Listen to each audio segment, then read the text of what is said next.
Teman-teman, pada kesempatan kali ini saya akan membahas mengenai OLX lagi. Jadi sebelumnya saya sudah membuat video tentang cara posting produk di OLX. Jadi kalau misalnya teman-teman ingin berjualan di OLX, itu saya sudah jelaskan cara memposting produknya dan bagaimana agar produk yang kita posting bisa optimal dicari oleh calon pembeli, meskipun itu tanpa menggunakan iklannya OLX, seperti itu. Nah, pada kesempatan kali ini saya juga akan bahas tentang OLX, tapi tidak lebih secara teknis, tapi saya akan berbagi pengalaman berjualan di OLX. Jadi, pertama saya sama sekali tidak berpikir untuk berjualan di OLX, karena saya anggap OLX itu seperti toko online yang zaman dulu. Dulu ada tokobagus.com sama berniaga.com yang itu merupakan semacam toko online terbesar di Indonesia, seperti itu, yang akhirnya mereka bergabung menjadi OLX.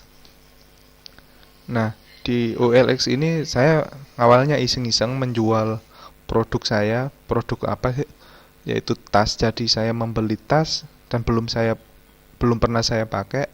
Akhirnya saya jual di OLX dan responnya cukup lumayan. Orang yang menghubungi saya tentang tanya-tanya tentang tas yang saya jual, seperti itu. Namun ketika proses berikutnya, yaitu orang yang tanya produk saya ini tadi, mereka ingin menggunakan sistem COD. Nah, itu lemahnya OLX. Jadi orang-orang yang menggunakan OLX ini mereka menggunakan pencarian lokal, jadi mencari produk-produk yang dijual di wilayah kota mereka, sehingga mereka bisa ketemuan dan melakukan transaksi secara langsung.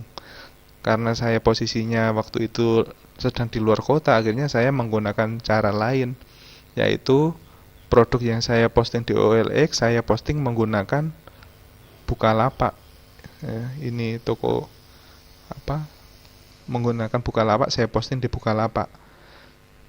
Jadi orang yang menggunakan OLX tadi agak ragu kalau misalnya tanpa COD. Akhirnya saya jelaskan bagaimana sistemnya Bukalapak, pembayarannya nanti tidak langsung ke saya tapi transfer ke Bukalapak. Kalau barang sudah nyampe, uangnya bakal saya terima, tapi kalau misalnya barang tidak sampai, maka uang akan dikembalikan ke si pembeli, seperti itu.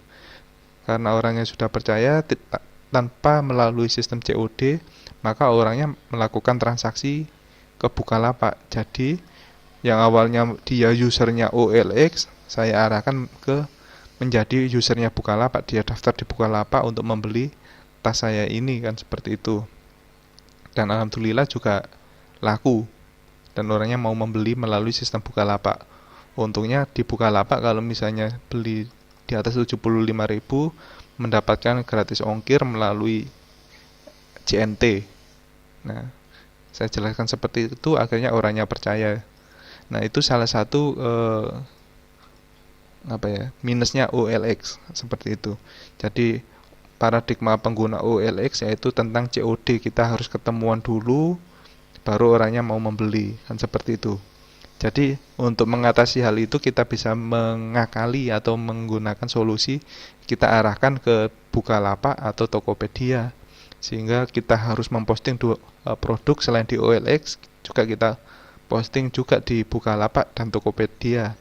Nah, hal ini juga bisa bermanfaat bagi orang-orang yang penjual di Bukalapak dan juga Tokopedia. Mereka bisa memposting produknya di OLX untuk mendapatkan pembeli dari OLX. Ketika pembelinya tertarik, baru diarahkan ke Tokopedia, Bukalapak, Shopee dan sebagainya itu.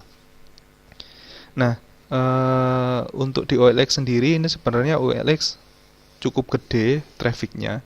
Kalau kita melihat ranking di Alexa, ini saya install toolbarnya Alexa, kita cek di OLX ini kalau nggak salah ranking 64 di Indonesia. Nah, untuk mencapai ranking 64 ini pastinya OLX mempunyai user atau visitor jutaan. Nah, itu cukup merupakan pasar yang cukup menggiurkan gitu untuk kita melakukan bisnis atau jual beli menggunakan OLX. Tapi ya seperti tadi, ada minus ada plusnya juga. Plusnya yaitu OLX punya market tersendiri yang berbeda dengan Bukalapak dan Tokopedia. Dan umumnya OLX ini cocok digunakan untuk berjualan secara lokal. Jadi untuk mendapatkan pembeli lokal. Kalau misalnya kita berada di Surabaya, kita bisa memposting produk di OLX. Nanti yang mencari produk kita pasti biasanya ya orang-orang Surabaya atau sekitaran di Jawa Timur, seperti itu. Nah, review yang berikutnya adalah biasanya OLX ini cenderungnya dengan orang-orang lama, bukan orang lama itu generasi tua lah, bukan generasi milenial. Jadi orang-orang yang paradigmanya itu harus melihat produknya terlebih dahulu, mengerti produknya secara fisik, dipegang dan lain sebagainya, kemudian transaksinya itu harus menggunakan cash, harus menggunakan COD, seperti itu. Nah, enaknya kalau misalnya OLX, karena OLX ini tadi visitornya gede, dan juga OLX ini cukup berpengaruh pada SEO atau Search Engine Optimization. Jadi tinggal kalau kita misalnya berjualan di OLX, itu kita bisa mengoptimasi produk yang kita jual dengan menggunakan kata kunci yang populer. Kita bisa melakukan riset kata kunci terlebih dahulu, seperti itu. Nah, untuk di OLX sendiri nanti ada beberapa hal yang perlu diperhatikan untuk produk. Nah, saya ambil contoh produk yang saya jual, produk kedua. Untuk produk pertama yang tas, iklan di OLX sudah saya hapus. Nah, untuk yang produk yang kedua ini sudah nonaktif. Jadi di OLX ini sistemnya adalah kita memposting produk, kita diberi waktu selama 1 bulan untuk memposting gratisan seperti ini. Ketika ini sudah expired atau sudah kadaluarsa, maka kita untuk mengaktifkan iklan kita harus membeli, mau nggak mau harus membeli iklannya OLX terlebih dahulu, seperti itu. Nah, untuk di produk yang kedua, saya menjual USB adapter atau antena WiFi, di mana ini saya menggunakan sistem dropship. Karena saya tidak memiliki produknya, saya mengambil produk dari Bukalapak dan Tokopedia, kemudian saya posting di OLX. Sama seperti pengalaman yang sebelumnya, banyak dari 4 ini kita melihat produk yang saya jual ini dilihat oleh 149 orang dan saya sudah dihubungi oleh 4 orang. Jadi ini lumayan, maksudnya lumayan adalah dengan yang melihat 149 orang yang merespon atau menghubungi saya 4 orang. Dari 4 orang ini yang membeli, fix membeli cuma 2 orang. 2 orangnya kenapa nggak jadi membeli? Karena dia lebih cenderung pengen ketemuan langsung melihat produknya, seperti itu. Nah, itu akhirnya saya gagal meyakinkan mereka agar mereka mau membeli. Nah, kedua orang yang membeli ini mereka bukan berada di wilayah saya, justru mereka berada di luar pulau dan di luar kota. Jadi ini saya setting untuk di wilayah Surabaya. Jadi orang yang membeli cenderung pengen untuk ketemu langsung. Nah, karena saya tidak memiliki produknya, saya tidak mau bertemu langsung. Karena sistemnya dropship, kalau misalnya orangnya mau membeli, saya pesankan melalui Tokopedia dan Bukalapak, langsung dikirim ke alamat pembeli. Dan yang kedua sudah berhasil, karena posisinya berada di luar kota, dia juga tidak bisa untuk menemui saya secara langsung, seperti itu.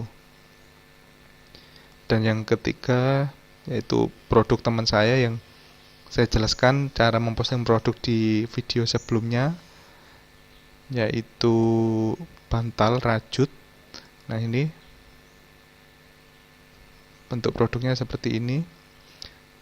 Nah, ini karena masih beberapa menit saya upload, tinggal menunggu respon dari pembeli. Nah, karena ini posisi produknya beda dengan saya, beda kota, nanti akhirnya caranya orang ketika menghubungi saya akan saya alihkan ke si penjual ini atau teman saya yang membuat produk tas bantal rajut ini. Jadi kalau misalnya teman-teman pengen berjualan secara lokal, mungkin bisa menggunakan OLX ini.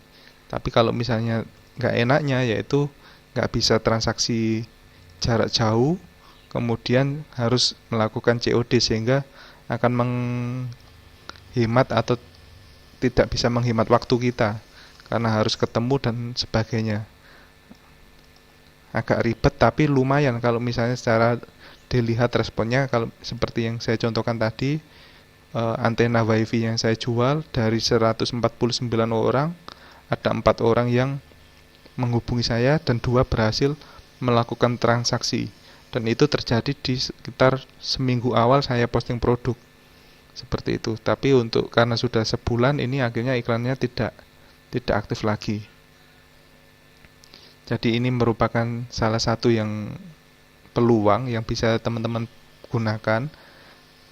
OLX dikombinasikan dengan Tokopedia, Bukalapak. Baik itu teman-teman menjual produk di Tokopedia dan Bukalapak, kemudian memposting juga di OLX, sehingga nanti usernya OLX bisa teman-teman arahkan ke Bukalapak dan Tokopedia. Atau bagi teman-teman yang pengen bisnis dropship, mengambil produk di Tokopedia dan Bukalapak, kemudian diposting di web OLX. Seperti itu gambaran umumnya teman-teman. Bagi teman-teman yang pengen bertanya, silakan berkomentar di kolom komentar yang ada di bawah. Sekian dari saya, terima kasih sudah menyaksikan video yang sudah saya buat.